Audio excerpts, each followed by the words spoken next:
Monitors blared a frantic rhythm as the decorated Marine commander violently shoved the medical tray, demanding a different nurse. He despised civilian staff, roaring that she knew absolutely nothing of true sacrifice.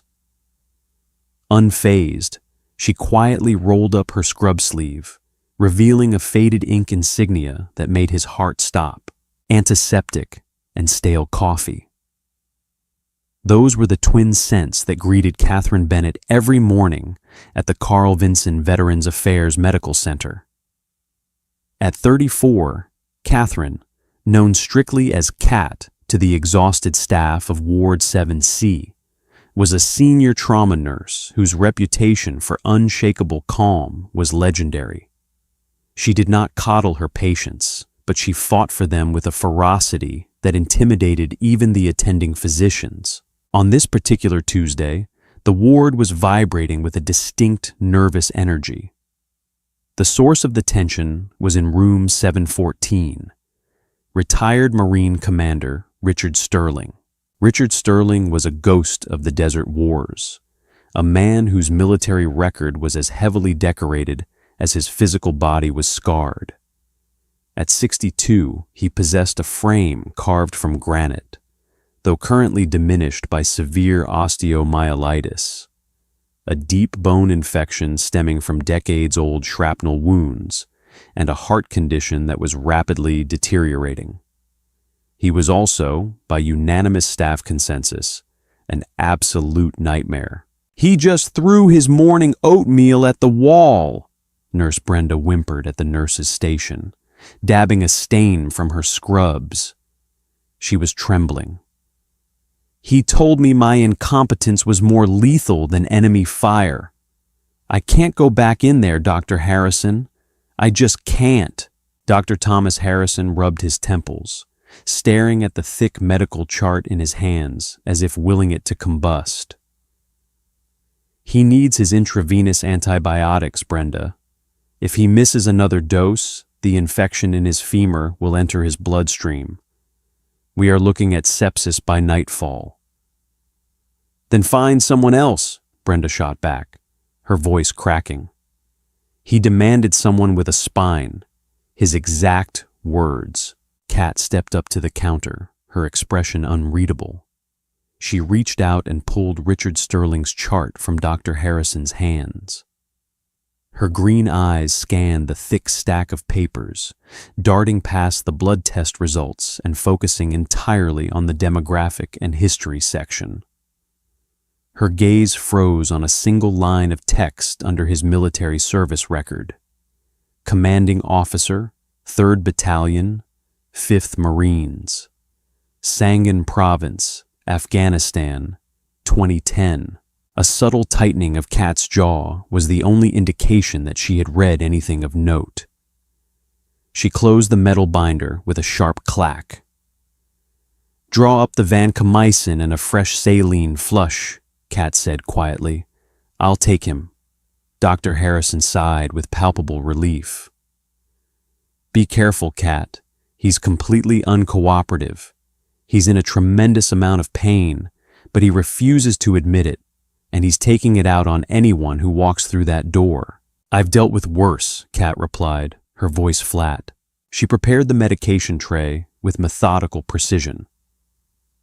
As she walked down the long, linoleum-floored hallway, the sounds of the hospital faded into a low hum. She paused outside room 714. Through the small glass window, she could see Commander Sterling. He was sitting upright in bed, his posture rigidly straight, despite the visible sweat beading on his forehead. His silver hair was cropped in a strict military fade, and his pale blue eyes stared fiercely at the television, though it was turned off. His left forearm was heavily bandaged, and the remnants of Brenda's breakfast tray were scattered across the floor. Kat pushed the door open. She did not knock. "I told that weeping willow of a nurse to send someone who actually knows how to follow a direct order," Richard growled without turning his head. His voice was gravel and rusted iron. Unless you have a medical degree and a functioning brain, turn around. Good morning, Commander Sterling, Kat said evenly, stepping over a spilled puddle of oatmeal. She set her tray down on the bedside table. My name is Catherine. I'll be taking over your care. And for the record, the floor is for walking, not for your breakfast. Richard finally turned to look at her. His eyes narrowed, sizing her up. He saw a woman of average height, her dark hair pulled back into a tight, utilitarian bun. She wore no makeup, no jewelry, and her navy blue scrubs were pristine. I don't need a babysitter, Catherine, he spat, leaning forward. I need competent medical staff. I need to speak to the chief of medicine. I am not letting another civilian pin-cushion my veins just because they watched a tutorial on the internet. You have a raging bone infection, Commander, Kat replied, snapping on a pair of purple nitrile gloves. If you don't receive this vancomycin in the next 10 minutes, you will likely go into septic shock. The chief of medicine is currently in surgery, so you are stuck with me. Give me your right arm. Richard's face flushed red with sudden fury. Do you have any idea who you are talking to? I am talking to a patient in room 714, Kat said, holding her ground. She moved closer, picking up the tourniquet. Get out, Richard ordered, his voice dropping to a dangerous, terrifyingly calm register. Get someone else. Get a male nurse. Get a military doctor. I am not letting some soft suburban civilian touch me. You people have no discipline. You know nothing about pain. Get out. Kat stood motionless for a long second. She looked at the proud, broken man in front of her. She knew the anger wasn't really about the IV. It was about the loss of control. It was about a man who used to command hundreds of lethal warriors, now reduced to a hospital bed, battling a microscopic enemy he couldn't shoot. She placed the tourniquet back on the tray. I'll give you exactly 1 hour to cool down, Commander. I will be back, and you will take this medication. She turned on her heel and walked out, leaving Richard glaring daggers at her retreating back. As the heavy wooden door clicked shut, Kat leaned against the hallway wall, closing her eyes. Her mind flashed back to a deafening roar, the smell of burning diesel, and the blinding white sun of the Afghan desert. She forced the memory back into its dark box, took a deep breath, and walked toward the nurse's station. The real battle was just beginning. By early afternoon, Richard Sterling's condition had noticeably deteriorated. The infection in his leg was aggressive, surging through his compromised immune system. When Kat returned to room 714 at 1400 hours, the air inside was thick and unnaturally warm. Richard was thrashing slightly against the sterile white sheets.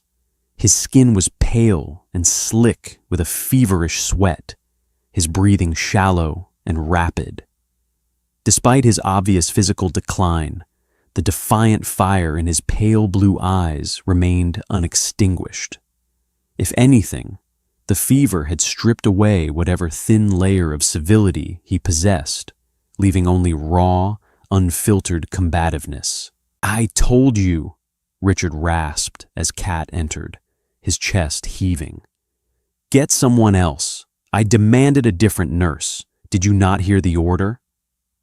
The order was ignored, Kat said, her tone professional, though her eyes carefully monitored the erratic spiking on his heart rate monitor. She wheeled an IV stand closer to his bed. Your temperature is 103.4 degrees, Commander. You are running out of time, and quite frankly, so am I. We need to start a central line. Nobody is putting a line in my chest, Richard barked, attempting to sit up, though the effort made him wince in agony. He clutched his bandaged leg. You civilian pill pushers are all the same. Arrogant, entitled. You think because you work in a hospital you understand life and death? You don't know a damn thing.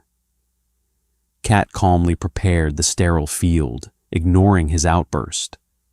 She opened a package of betadine swabs. Lie back down, Richard. You're straining your heart.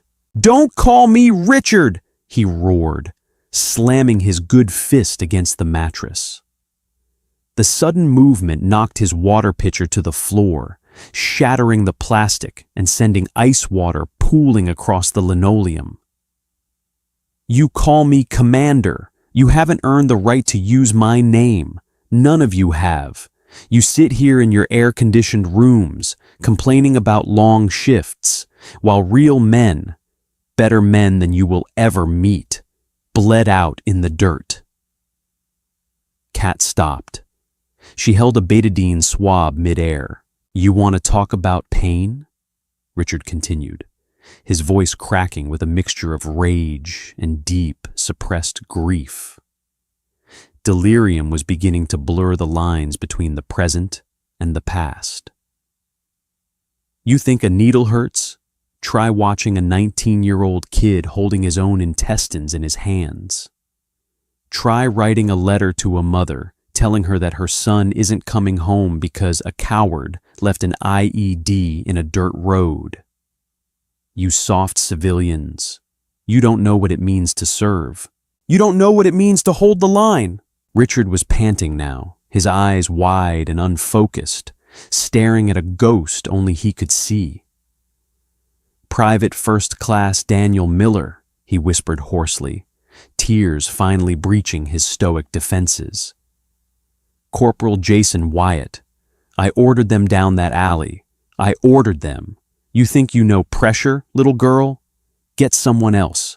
Get me someone who actually understands what it means to bleed. Silence descended on the room, broken only by the rhythmic, urgent beeping of the heart monitor. Kat slowly lowered the betadine swab to the tray. She did not call for security. She did not run out to Dr. Harrison. Instead, she walked over to the door and locked it with a heavy click. She turned back to the room and walked to the window, pulling the privacy blinds completely shut. The room plunged into a soft, shadowy dimness. Richard blinked, his combat instincts flaring despite his weakness. What the hell are you doing? Kat walked to the foot of his bed. She reached up to her neck and unclipped her hospital ID badge, tossing it onto the bedside table. Then, with deliberate, unhurried movements, she grabbed the cuff of her left scrub sleeve. You talk a lot about the dirt, Commander, Kat said. Her voice was no longer the clinical, detached tone of a hospital nurse. It was low, gritty, and carried the heavy weight of authority. You talk about the sand and the blood and the 19-year-old kids. She pushed the dark blue fabric up past her elbow, revealing her left forearm. You talk about Corporal Jason Wyatt, Kat continued, taking a step closer to his bed. I remember Jason. He had a terrible habit of chewing on sunflower seeds and spitting the shells into the Humvee vents. He was missing his front left tooth because he tripped over a crate in Camp Pendleton. Richard's breath hitched. His eyes widened, the feverish haze breaking for a fraction of a second. How do you... Kat stepped directly into the light of the overhead exam lamp. She rotated her left arm so the inner forearm faced Richard. There, etched deeply into her skin, was a faded but intricate black tattoo. It was not a dainty civilian piece. It was a rugged, aggressively styled piece of military ink. At the center was the caduceus, the winged staff and serpents of the medical field. But intertwined with the staff was the eagle, globe, and anchor of the United States Marine Corps. Above the emblem, arched in bold Gothic lettering, were the words Fleet Marine Force, and below it, the undeniable, specific numerals that made Richard Sterling's blood run cold. 3/5 Dark Horse. "I was there in Sangin," Kat said, her eyes boring into his. "I was a Navy hospital corpsman attached to your infantry unit. I spent 8 months eating the same dirt, breathing the same sand, and bleeding right alongside your boys." Richard stared at the tattoo, his jaw trembling. He was entirely paralyzed. "You want to talk about Private First Class Daniel Miller?" Kat asked, her voice cracking for the very first time, a tear slipping down her cheek. "Danny was my patient. When that IED went off in the alley, I was the one who crawled through the suppressive fire to get to him. I was the one who tied the tourniquets. I was the one whose hands were inside his chest, trying to stop the bleeding while we waited for the medevac that took too long." She leaned over the bed, her face inches from his, the ghosts of the Afghan desert swirling between them in the sterile hospital room. "I was the last face Danny Miller saw, Commander," Kat whispered fiercely. "I held his hand when he died, so do not ever tell me that I don't know what it means to serve. Do not ever tell me I don't know what it means to bleed." Richard Sterling, the hardened, unyielding Marine commander who had terrified the entire hospital wing, slowly raised his trembling right hand. His fingers brushed against the air, just inches from the ink on Kat's arm, as if touching a holy relic. "Doc?" he choked out, the old Marine slang for a corpsman slipping from his lips, his voice breaking entirely. You're a doc?" "I was," Kat said, gently rolling her sleeve back down, covering the scars and the ink. "Now, I am your nurse. And right now, Commander, you are going to let me put this central line in your chest, or you are going to die. And I refuse to lose another man from the 3/5. Do we understand each other?" Richard stared into Kat's eyes. The anger was gone. The defiance was gone. In its place was an overwhelming, crushing wave of brotherhood and relief. Slowly, the commander lay his head back against the pillow. He closed his eyes, a single tear escaping and tracking down his weathered face. Aye, Doc," he whispered. "Do it." The heavy silence in room 714 was broken only by the sharp rip of sterile packaging and the rhythmic, synthetic beep of the cardiac monitor. Kat moved with the fluid, practiced efficiency of a combat medic operating under fire, though her current battlefield was a dimly lit VA hospital room. She prepped the insertion site just beneath Richard's right collarbone, swabbing the skin with cold chlorhexidine. "You are going to feel a sharp sting, Commander, followed by a lot of pressure," Kat warned, her voice steady. She picked up the introducer needle. "Do not move." Richard Sterling did not flinch. He stared at the acoustic tiles on the ceiling, his jaw locked tight. As the needle pierced his skin and found the subclavian vein, his knuckles turned white, gripping the metal bed rails, but he remained as still as a stone statue. Within minutes, Kat threaded the guide wire, dilated the tissue, and secured the central venous catheter, suturing it precisely into place. She connected the heavy dose of intravenous vancomycin. The life-saving antibiotic finally began its unobstructed path directly into his bloodstream. "Procedure complete," Kat murmured, stepping back to strip off her bloody gloves. She disposed of the sharps and wiped a sheen of sweat from her own forehead. The adrenaline that had spiked during their confrontation was beginning to recede, leaving a heavy, emotional exhaustion in its wake. "Thank you, Doc," Richard said, his voice a raspy whisper. He sounded 10 years older than he had an hour ago, the fight entirely drained from him. Kat pulled up a small rolling stool and sat beside his bed, resting her elbows on her knees. The darkness of the room felt like a confessional booth.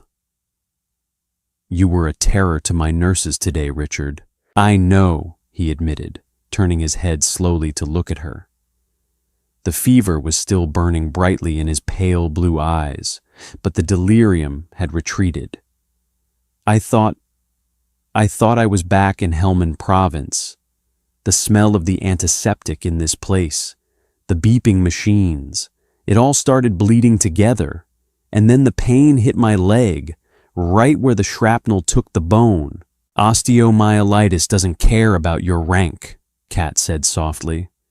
"It will kill you just as dead as a bullet if you don't let us treat it." Richard let out a dry, humorless chuckle.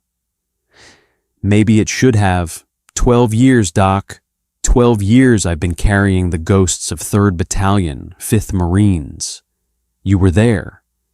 You know what Route 611 was like.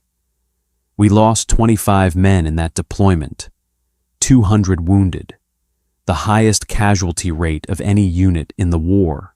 Kat looked down at her hands, the memory of the blood and the relentless heat washing over her.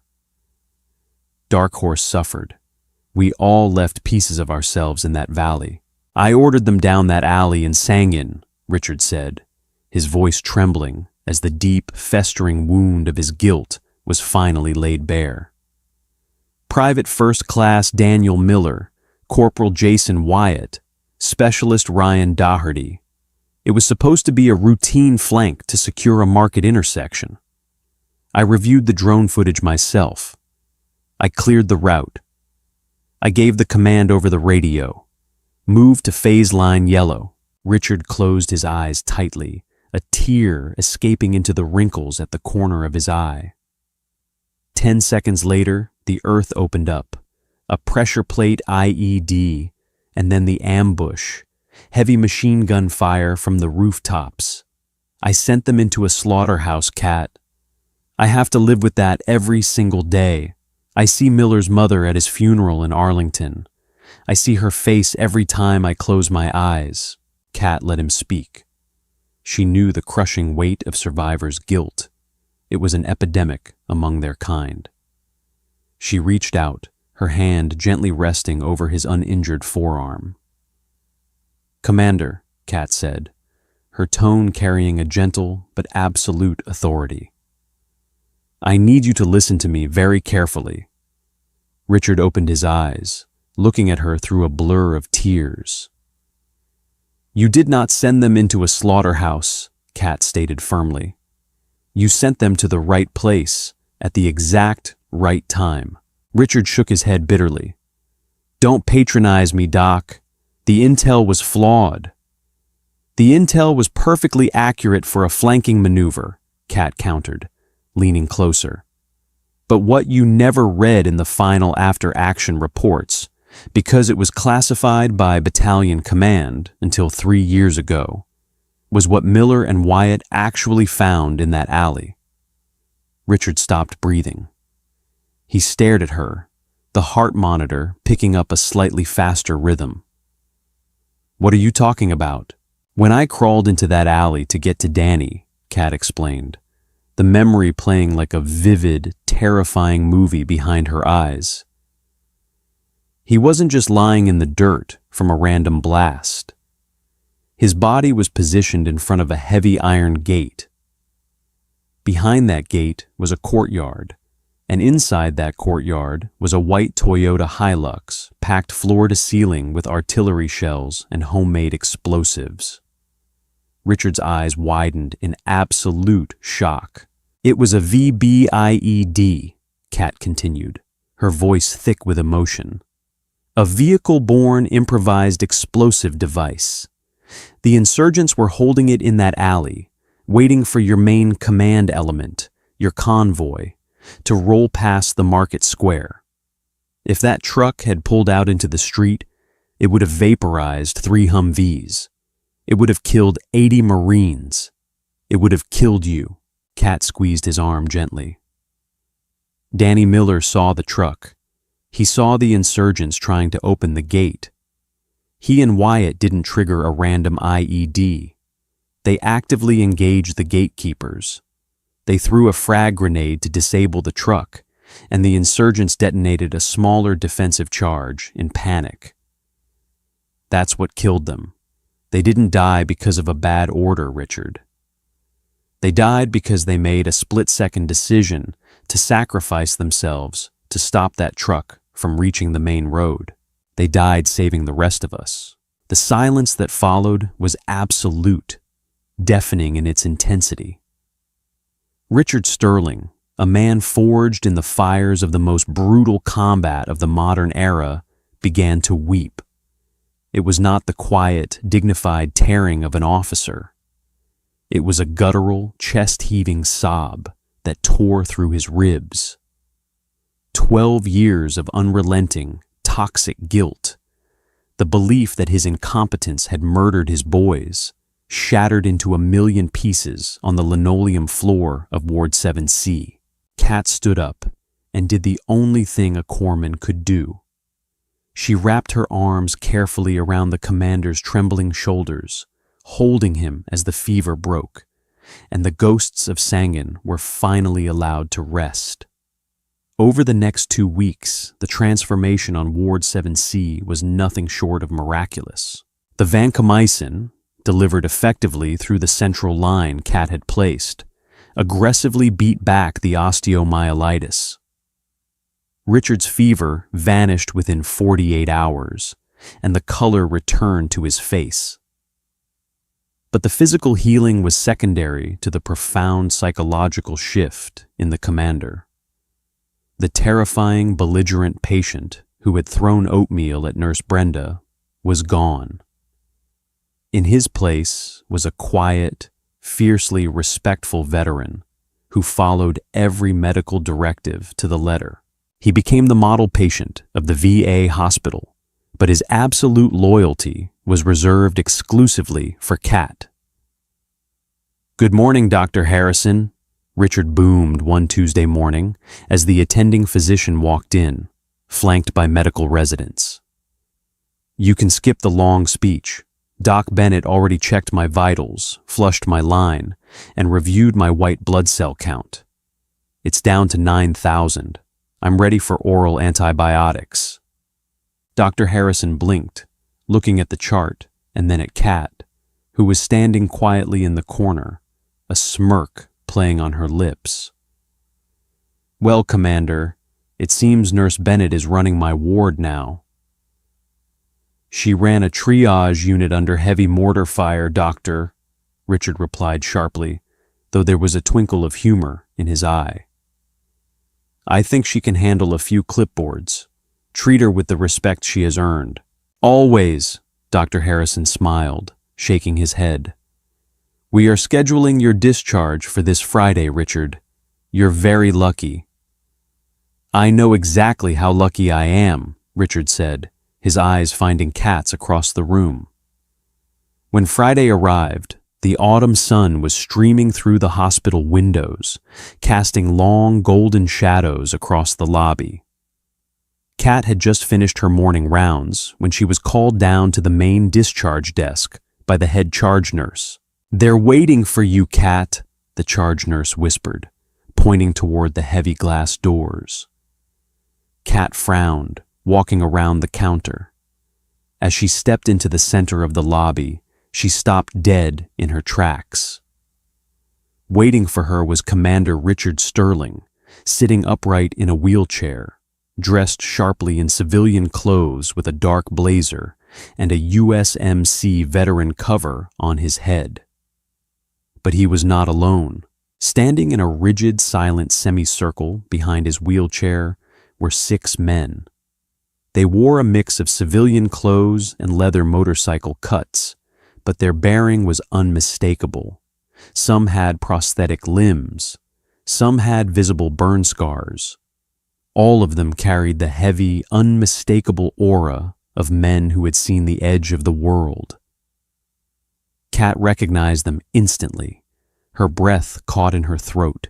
There was former Staff Sergeant Thomas Bulldog Garner, leaning heavily on a cane. Next to him was Lance Corporal David Ramirez, whom Kat had treated for a gunshot wound to the shoulder in the back of a shaking medevac helicopter. These were the surviving veterans of 3rd Battalion, 5th Marines. Dark Horse, as Kat stepped forward, the bustling noise of the hospital lobby seemed to vanish. Patients, doctors, and nurses stopped what they were doing, sensing the gravity of the moment unfolding before them. Richard unlocked the brakes on his wheelchair and pushed himself forward until he was only a few feet away from Kat. He looked up at her, his pale blue eyes clear and full of an overwhelming, profound gratitude. "Doc," Richard said, his voice carrying clearly across the quiet lobby. "For 12 years, we thought we left our guardian angel in the desert.